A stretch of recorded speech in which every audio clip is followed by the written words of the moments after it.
Bonjour, bonjour, bonjour à tous, bonjour à vous tous mes frères et sœurs, je vous salue au nom de Jésus-Christ. Je m'appelle frère Pognunoé Herman, Dieu merci, et aujourd'hui je suis avec mon frère, comme vous le constatez, il s'appelle frère Joyce. Comme nous avons dit dans notre introduction, qu'en Christ nous ne sommes plus de pécheurs. Tous ceux qui sont en Christ ne sont plus de pécheurs. Tous ceux qui sont en Christ sont des justes. Tous ceux qui sont en Christ sont des saints. Tous ceux qui sont en Christ sont parfaits. Et nous avons dit, comment pouvons-nous confirmer cela? Selon la parole de Dieu, la Bible, qui est notre repère, qui est notre point de repère. Et c'est ce qu'on verra tout à l'heure. C'est pourquoi, mes frères, je disais, nous ne sommes plus de pécheurs en Christ Jésus. Pourquoi nous ne sommes plus de pécheurs? C'est pourquoi je vais inviter mon frère de lire 1 Jean 3, le verset 5. 1 Jean 3, le verset 5. Or, vous le savez. Or, vous le savez. Jésus apparaît pour ôter le péché. Jésus apparaît pour ôter le péché. Ça veut dire enlever le péché. Et il n'y a point en lui de péché. Et il n'y a point en lui le péché. Comme vous le constatez, selon le verset que nous venons de lire tout à l'heure. Le verset nous dit quoi? Jésus est venu pour enlever. Il n'est pas venu pour venir voir le monde. Il est venu pour accomplir une mission. Et la mission en question, c'est enlever le péché. Et il est venu enlever. Je vais prendre un exemple terre à terre pour vous faire comprendre facilement. Par exemple, ça c'est un livre. Et le livre se trouve ici. Par exemple, on dit à un frère, frère, viens enlever cette livre. Et mon frère, le frère en question, en venant, s'il vient et retourner, le livre se trouve encore là. Et c'est qu'il a accompli la mission duquel qu'on lui a confié? Non. Pourquoi? Parce que le livre qu'on lui a dit d'enlever est encore là. Maintenant, pour que la mission qui a été confiée au frère pour accomplir, il faut qu'il vienne enlever ce qu'on lui a dit d'enlever. Après avoir enlevé cela, le livre ne sera plus là.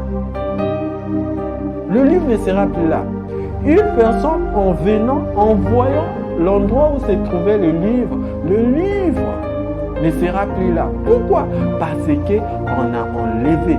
Et c'est ce que Jésus-Christ est venu faire sur la terre. Il est venu pour enlever le péché. Maintenant, après avoir enlevé le péché, qu'est-ce qui s'est passé? C'est pourquoi on va lire Actes des Apôtres 2, le verset 37 à 38.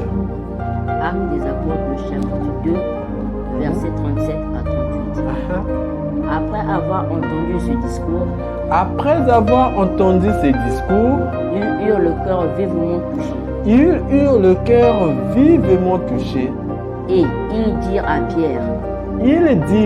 Pierre. Et aux autres disciples. Hommes et frères, que ferons-nous? Hommes, frères, que ferons-nous? Pierre leur dit. Répondez-vous. Et que chacun de vous soit baptisé au nom de Jésus-Christ. Pour le pardon de vos péchés. Et vous recevrez le don du Saint-Esprit. Après avoir, Jésus-Christ est venu pour faire quoi? Pour enlever. Lorsque les disciples ont commencé à prêcher la parole de Dieu, pour dire aux pécheurs, aux gens qui n'ont pas une relation avec Dieu, d'avoir une relation avec Dieu, avec Jésus-Christ, en Jésus-Christ. Et ils ont commencé à leur annoncer la bonne nouvelle. Et ces hommes-là étaient touchés, et ils étaient touchés. Après avoir été touchés par rapport à le message qu'on leur a présenté, et ils ont posé la question: oh mon frère, que ferons-nous? Et l'apôtre Paul leur a dit: répondez-vous. Et c'est ce genre de prière que j'avais dit dans notre introduction, que ce genre de prière est réservé que c'est pour les hommes qui n'ont pas une relation avec Jésus-Christ. Après avoir entendu quel genre de prière qu'il peut faire: Seigneur Jésus, aie pitié de moi, pauvre pécheur, parce qu'ils sont des pécheurs. Et après avoir fait ce genre de prière, c'est la repentance. Il a reconnu que c'est un pécheur et il a dit à Jésus de lui pardonner. Et Jésus-Christ viendra accomplir l'œuvre duquel il était venu sur la terre. Il viendra enlever ses péchés. Et après avoir enlevé, qu'est-ce qui va se passer? La parole de Dieu nous dit: après avoir enlevé, être pardonné, nous allons recevoir le don du Saint-Esprit. Ça veut dire, le Saint-Esprit viendra en nous. Le Saint-Esprit là, c'est qui? C'est pourquoi je vais inviter mon frère de lire Jean 14, le verset 23.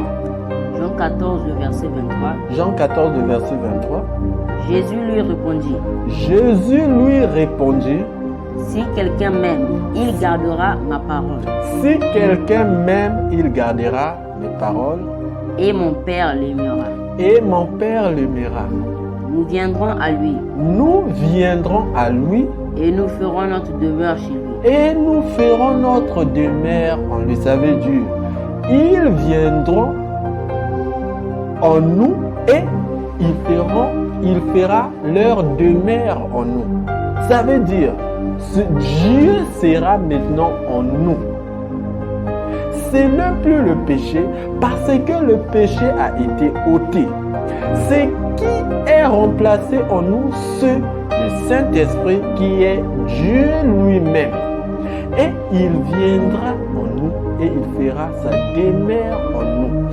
C'est pourquoi la Bible nous dit: vous êtes la lumière du monde, que votre lumière brille à jamais. Pourquoi? Parce que ce qui était le ténèbre, le péché a été enlevé et la lumière est venue nous éclairer. Nous sommes devenus la lumière. Pourquoi? Parce que c'est lui qui est la véritable lumière. La véritable lumière est venue en nous. Et nous sommes devenus la lumière du monde. C'est pourquoi après avoir devenu la lumière du monde, nous sommes plus comme nous étions. Nous sommes devenus une nouvelle créature. Ça veut dire quoi? Le ténèbre qui était en nous a été chassé et la lumière a remplacé. La lumière a remplacé. Après avoir recevoir le Saint-Esprit, et nous sommes devenus des saints. C'est pourquoi je vais inviter mon frère de lire Éphésiens 4, le verset 11 à 12. Éphésiens 4, le verset 11 à 12. Hein? Et il a donné les uns comme apôtres. Et il a donné aux uns comme apôtres, Les autres comme prophètes. les autres comme prophètes, Les autres comme évangélistes. les autres comme évangélistes, Et les autres comme pasteurs et docteurs. les autres comme pasteurs et docteurs, Pour le perfectionnement des saints. pour le perfectionnement de saints, En vue de l'œuvre du ministère. en vue de l'œuvre du ministère Et de l'édification du corps. et de l'édification du corps de Christ. Par là, nous allons comprendre, selon le verset que nous venons de lire tout à l'heure, il y a aussi des saints sur la terre. Parce que tous ces ministères pour l'édification des saints, ça veut dire il y a des saints sur la terre. C'est pourquoi je disais que ceux qui sont en Christ sont des saints. Parce qu'ils sont devenus saints. Non par eux-mêmes, mais par Christ en eux. Par Christ en eux. C'est pourquoi je vais inviter encore mon frère de lire 1 Jean 4, le verset 17. 1 Jean 4, le verset 17. Tel qu'il est. Tel qu'il est. Tel que nous sommes aussi dans ce monde. Tel que nous sommes aussi où dans ce monde. C'est en cela que l'amour est parfait. C'est en cela que l'amour est parfait en nous. Afin que nous ayons de l'assurance au jour du jugement. Afin que nous ayons de l'assurance au jour du jugement. S'il s'agit de comprendre cet verset, tel qu'il est, c'est tel que nous sommes. Ou sur la terre. On ne dit pas dans le ciel.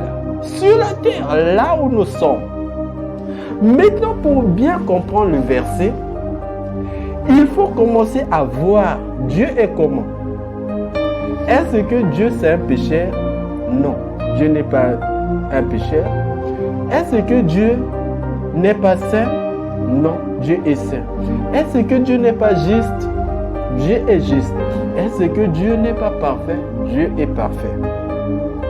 Maintenant, si Dieu est saint et toi, tu n'es pas saint, est-ce que tu es tel qu'il est? Non. Si Dieu n'est pas un pécheur et toi, tu es un pécheur, est-ce que tu es tel qu'il est? Non.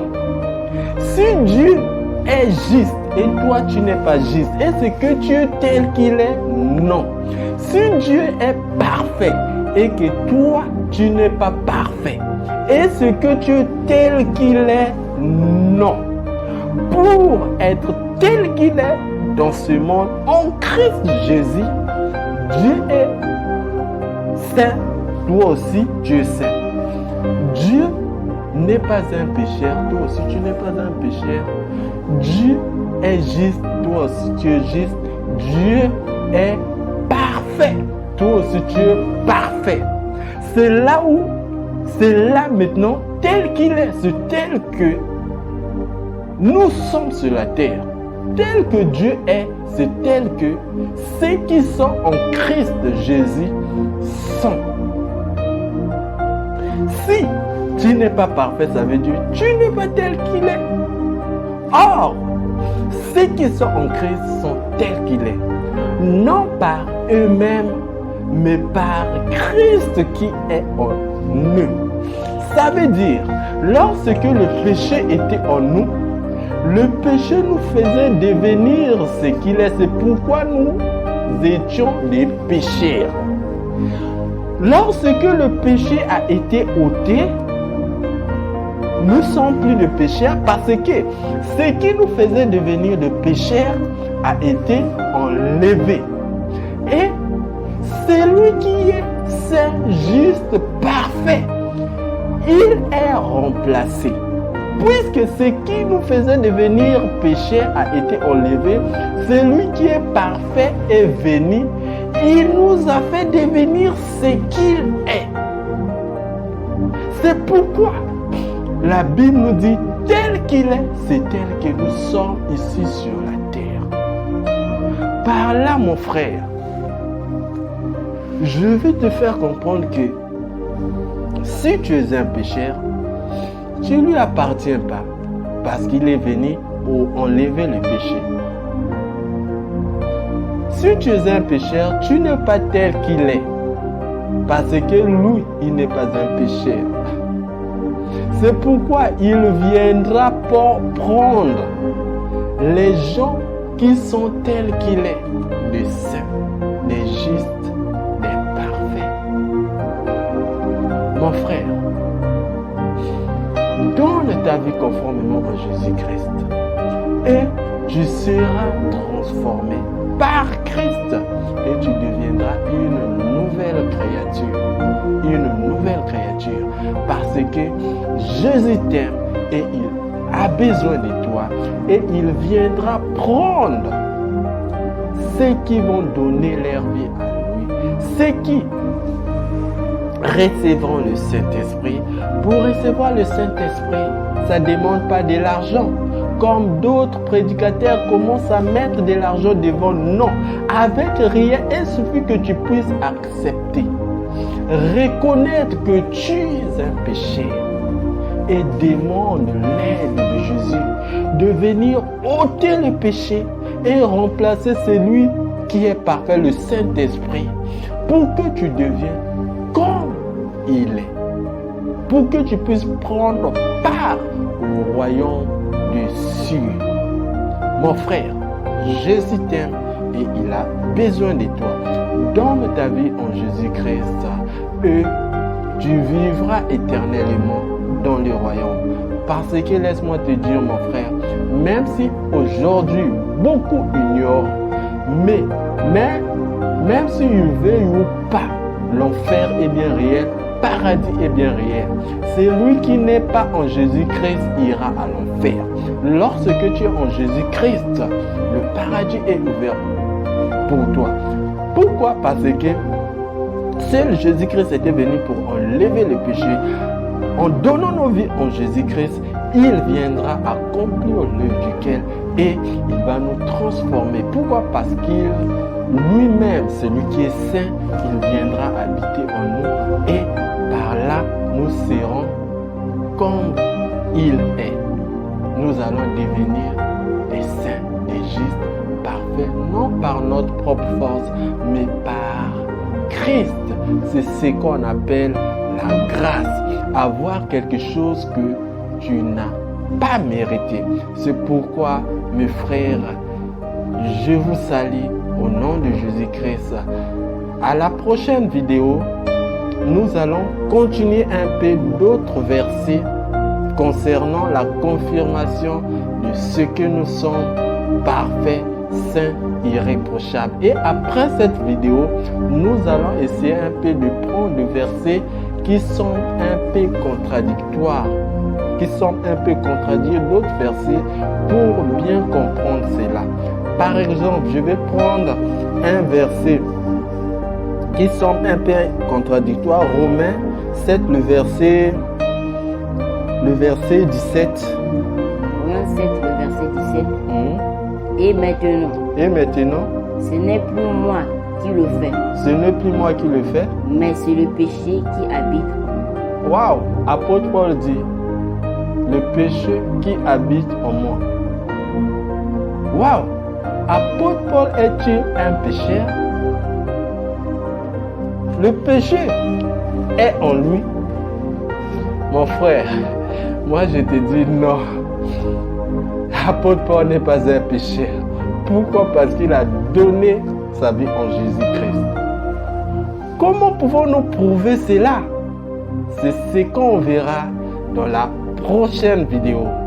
Mon frère, n'oubliez pas de t'abonner en activant la cloche de notification et partager pour la gloire de Jésus-Christ. Que Dieu vous bénisse. Je vous aime. À la prochaine vidéo.